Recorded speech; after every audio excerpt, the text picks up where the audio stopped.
तो भाई और बहनों, वर्तमान समय में जिस समय गुरुदेव भगवान हम सभी आत्माओं की परीक्षा ले रहे हैं, पूर्ण ब्रह्म परमात्मा सारी सृष्टि के सृजनहार कबीर देव सत्य पुरुष परम अक्षर ब्रह्म सतगुरु रामपाल जी परमेश्वर भारतवर्ष की पावन भूमि पर प्रकट हैं। ये पूरे विश्व के लिए सौभाग्य की बात है, परम सौभाग्य की बात। लेकिन परमात्मा कहते हैं कि भाई सकल पदार्थ है जग माही और भाग बिना नर पावत नाही। इस परमेश्वर को, इस अनमोल खजाने को, इस अनमोल रतन को हर कोई पहचान लेगा, ये संभव नहीं है भाई और बहनों। ये तो परमेश्वर की अपनी मौज, अपनी रजा, अपनी मर्जी, वो किन आत्माओं से अपनी पहचान करवाएंगे। इस भगवान को कोई नहीं पहचान सकता, कोई भी। जब गीता अध्याय 4 श्लोक 34 में इस काल ब्रह्म ने अर्जुन से कहा, श्री कृष्ण के शरीर में प्रेत की तरह प्रवेश करके, कि अर्जुन, अगर तुझे परम सनातन धाम प्राप्त करना है, जहां जाने के बाद ये प्राणी कभी संसार में लौटकर वापस नहीं आता, 84 लाख योनियों में नहीं जाता, नरक का कष्ट नहीं भोगता, तपस्या का कष्ट नहीं भोगता, अगर तुझे वो परम धाम चाहिए, जन्म मरण से छुटकारा चाहिए, तो गीता अध्याय 4 श्लोक 34 में कहा है कि तू किसी तत्वदर्शी संत की खोज कर ले, उसको भली भांति दंडवत प्रणाम करके प्रसन्न कर, आधीन भाव से हाथ जोड़कर विनम्र होकर जैसा वो कहें फिर तू वैसी भक्ति कर, उनको प्रसन्न कर। और जब वे प्रसन्न हो जाएंगे तो वे तत्वदर्शी संत महात्मा तुझे तत्व ज्ञान का उपदेश देंगे, यानी ज्ञान देंगे और फिर नाम देंगे। उपदेश में नाम और ज्ञान दोनों आ जाते हैं। तब तेरा कल्याण होगा, तब तेरा ये जन्म मरण का दीर्घ रोग कटेगा। अब अर्जुन ने पूछा कि भगवान वो कैसा है, कहां मिलेगा, मैं उसको कैसे पहचानूंगा। तो ब्रह्म ने कहा कि उसकी पहचान बाह्य आडंबर से नहीं की जा सकती। उस तत्वदर्शी संत की, उस महात्मा की पहचान बाहरी दिखावे से नहीं हो सकती। ना उसके सर पे कोई जटा होगी, ना बड़ी बड़ी दाढ़ी मूंछ होगी, ना उसने भगवा पहन रखा होगा, ना गले में रुद्राक्ष की माला होंगी, ना उसने कान चिरवा रखे होंगे, ना हाथ में चिमटा होगा, ना कर कमंडल होगा, ना पैर में खड़ाऊ होंगी। उसकी पहचान बाह्य आडंबर से नहीं होगी। तो भगवान फिर कैसे पहचान करेंगे? उसकी पहचान तो उसके प्रवचन सुनकर ज्ञान आधार से होगी, दूसरा कोई तरीका नहीं। ये जानकारी थी इस ब्रह्म को। लेकिन परमेश्वर का विधान क्या कहता है कि ज्ञान आधार से भी उसकी पहचान नहीं हो सकती। आप कितने ज्ञानी हो, कितने कुछ भी हो, फिर भी आप परमात्मा को नहीं पहचान सकते। जब तक वो परमात्मा अपनी पहचान करवाने की रजा ना बख्शे, तब तक उसे कोई नहीं पहचान सकता। तो भाई और बहनों, वर्तमान में वो परम अक्षर ब्रह्म, वो कबीर देव सत्य पुरुष, वो तत्वदर्शी संत महात्मा, जिसे उस समय अर्जुन भी नहीं पहचान पाया, श्री कृष्ण जी भी नहीं पहचान पाए, जबकि परमात्मा उनकी यज्ञ को सफल करने के लिए आए थे। लेकिन पांचों पांडवों की बुद्धि ऑफ, श्री कृष्ण जी की बुद्धि ऑफ। उन्होंने इतना भी विचार नहीं किया कि हमने पूरी पृथ्वी के प्राणियों को आमंत्रित किया है इस यज्ञ में। 12 करोड़ ब्राह्मण, वेद के वक्ता माने जाने वाले, उनको हमने आमंत्रित किया है। 9 नाथ 84 सिद्धों को आमंत्रित किया है। 88,000 ऋषियों को आमंत्रित किया है। दुर्वासा जैसे आ गए, वशिष्ठ जैसे आ गए, विश्वामित्र आ गए, 33 करोड़ देवी देवता भी सूक्ष्म रूप में आ गए खाना खाने। ब्रह्मा विष्णु महेश भी सूक्ष्म रूप में आ गए, और विष्णु रूप में तो खुद श्री कृष्ण जी विराजमान थे ही। किसी के भोजन करने से शंख नहीं बजा, यज्ञ पूर्ण नहीं हुआ। और जब कबीर परमेश्वर सतगुरु रामपाल जी अपने भगत सुदर्शन के रूप में आए, उन्होंने भोजन किया तो वो 5 मुख वाला पंचजन्य शंख बजा, स्वर्ग तक उसकी आवाज गई, पूरी पृथ्वी पर हरियाली छा गई, सूखे वृक्ष भी हरे भरे हो गए। उसके बावजूद भी भाई और बहनों, 5 पांडवों की बुद्धि बंद, श्री कृष्ण जी की बुद्धि बंद, अन्यथा पैरों में गिर जाते कि हे परमात्मा उपदेश दे दो। श्री कृष्ण जी भी पैरों में गिर जाते कि हे परमेश्वर, हे परमात्मा, मैं तो फालतू का गुरु बन के बैठा हूं, क्योंकि पांडवों के गुरु श्री कृष्ण जी थे। और उपदेश ले लेते कि हमें भी आत्म कल्याण का रास्ता दिखाओ, लेकिन भाई और बहनों बुद्धि ऑफ है। अब सोचिए, श्री कृष्ण जी से ज्यादा ज्ञान तो नहीं हो सकता ना वर्तमान के लोगों को।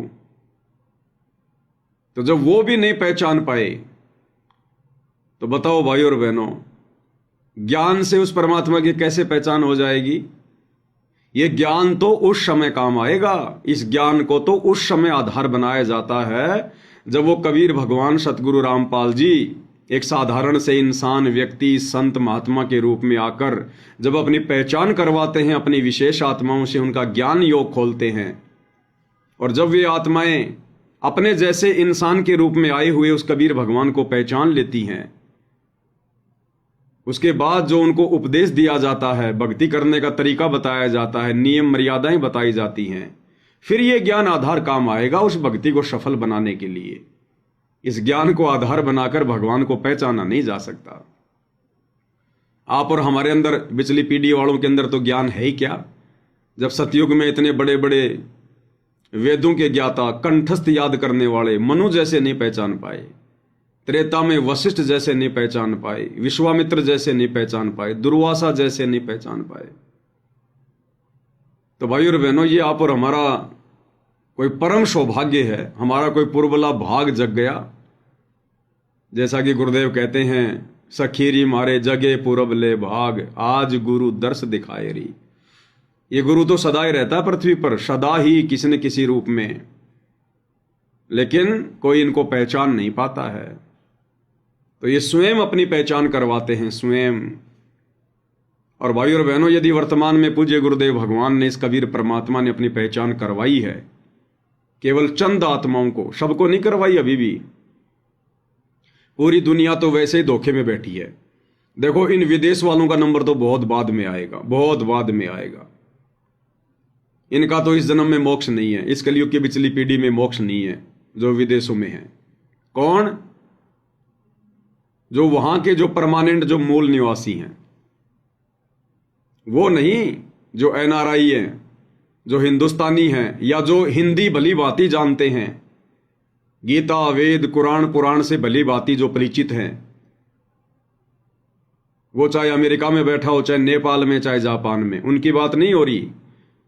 उन लोगों की, जिन लोगों का मूल स्थान वही भूमि है, अमेरिका, जापान, जो है वो इंग्लैंड वगैरह, जो हिंदी जानते भी नहीं, जिनको पता ही नहीं कि रामायण क्या होती है, महाभारत क्या होता है, कबीर सागर क्या होता है, भगवान क्या होता है, उनको पता ही नहीं। तो उन आत्माओं का इस कलयुग की पिछली पीढ़ी में नंबर नहीं है। अगर वे आत्माएं पूज्य गुरुदेव भगवान की शरण में आती हैं तो उनके ऊपर तो केवल परमात्मा नई कलम चढ़ाएगा, केवल भक्ति का बीज डालेगा, और ना जाने फिर कितने युग लगेंगे, कितने जन्म लगेंगे उनको इस स्थिति में आने के लिए, जिस स्थिति में आज आप और हम गुरुदेव के आशीर्वाद से आ चुके हैं। और एक सत्संग में पूज्य गुरुदेव भगवान ने यही समझाया कि पुण्यात्माओं, जो 64 लाख आत्माएं 650 साल पहले परमात्मा से दूर हुई थी अपनी नादानी और अज्ञानता के कारण, अब उन्हीं 64 लाख आत्माओं का नंबर आएगा। और गुरुदेव कह रहे कि वो 64 लाख तो पार होंगे ही होंगे, वो 64 लाख तो पार होंगे ही होंगे। लेकिन यहां पर भाई और बहनों एक शर्त होती है, एक कंडीशन होती है।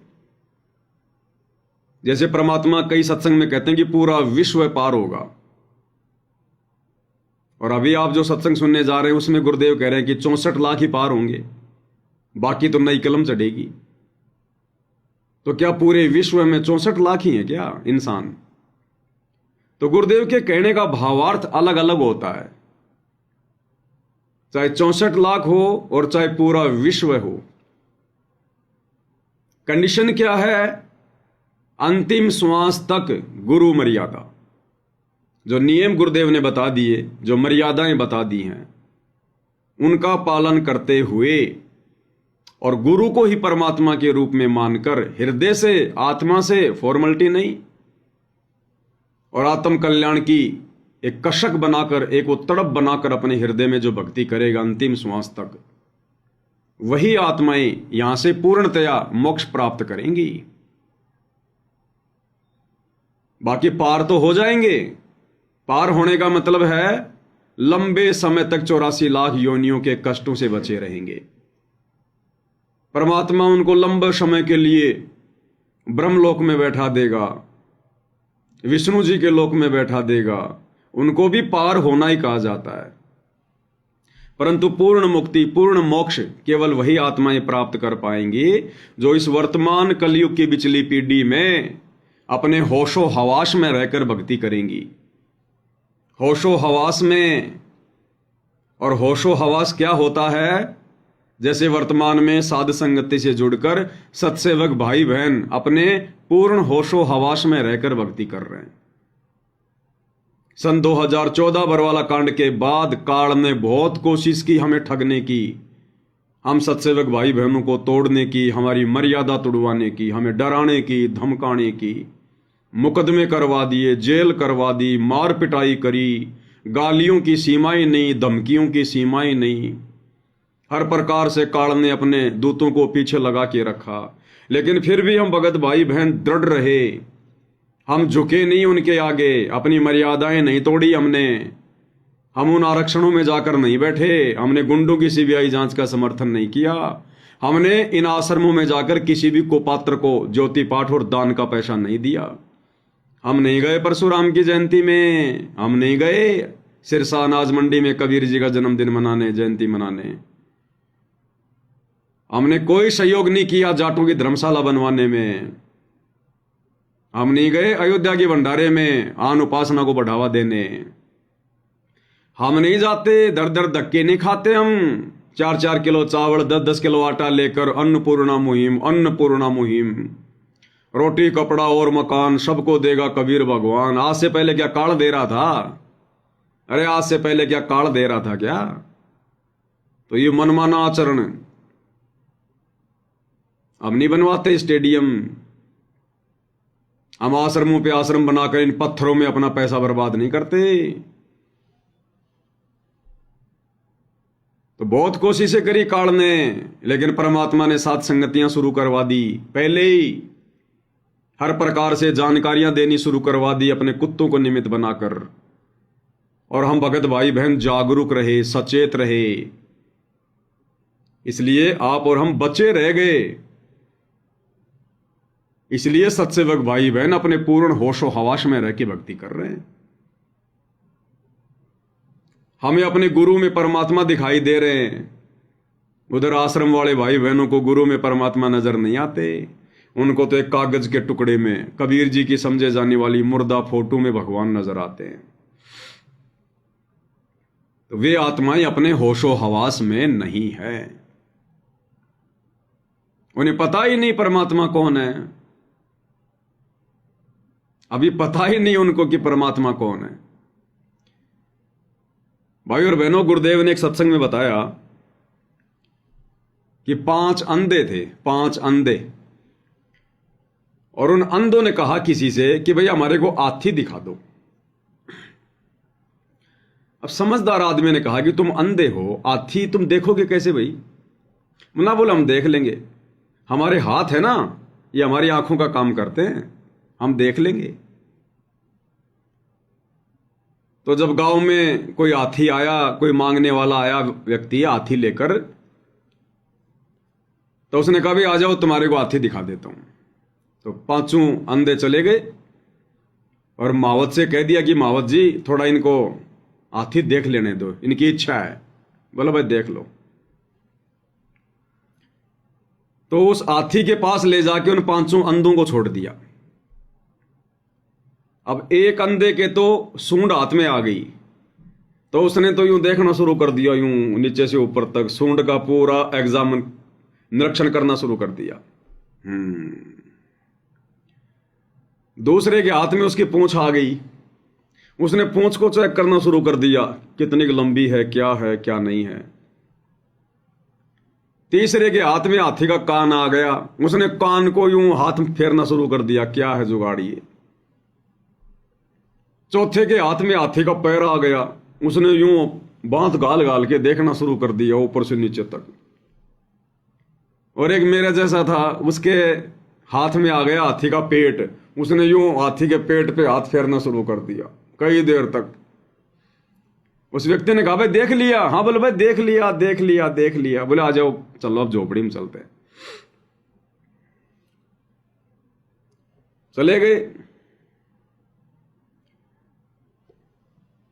अब उन 5 सूरदासों से फिर एक व्यक्ति जो है वो टकरा गया, जिस व्यक्ति ने कभी हाथी देखा ही नहीं था। वो हाथी देखने जा रहा था। बोले कहां जा रहा? बोले हाथी देखने जा रहा हूं, हाथी देखने जा रहा हूं।